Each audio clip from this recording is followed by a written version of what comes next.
Oil sands development is under attack once again by international environmental groups.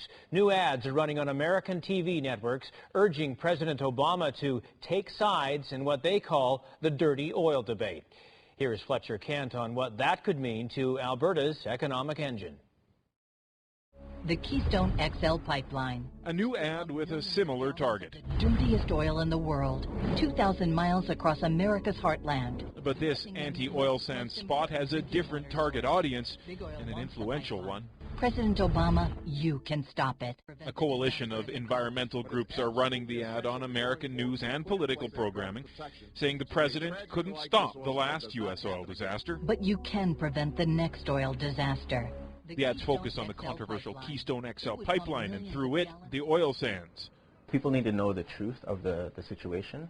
The Sierra Club is one of the participating environmental groups. They're calling the campaign Fighting Back. There's a pretty concerted effort, a PR effort on behalf of these companies to greenwash and, to pull the wool over people's eyes that these projects are viable. These projects are safe when they're not. The province and industry have heard such arguments before.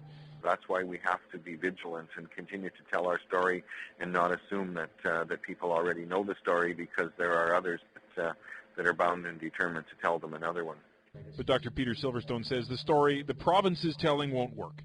I think the reality is that unless we as Albertans do something, these campaigns will get worse. The more people hear the campaigns, the more they believe them. Silverstone wrote The World's Greenest Oil, a book that calls for a royalty regime change that would encourage greener oil, and that's the only way, he says, to protect the environment and industry.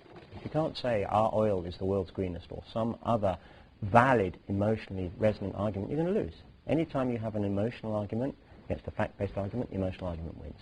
And at the moment, he says, countering these emotional arguments, threatening the Midwest's most important drinking water source, will take some work. Fletcher Kent, Global News. Environmental groups aren't the only ones pressuring President Obama. More than 24 members of the U.S. Congress also asking for a new eco-review of the pipeline project.